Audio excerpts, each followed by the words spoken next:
Hi, did you just take a look at your car only to notice that all the windows were for some reason down? Even though no one has been in the car to actually roll down the windows.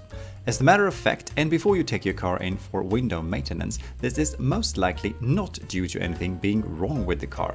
Instead, you have just discovered one of the weirdest features that comes with some wireless car keys.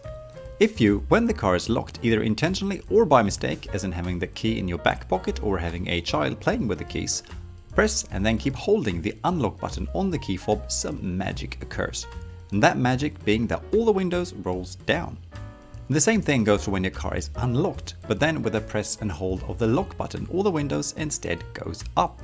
This is apparently a ventilation feature of sorts and is actually available on a good number of car brands and models, like on this Ford S-Max for example. So now we know that. Thank you for watching, have a nice day, bye!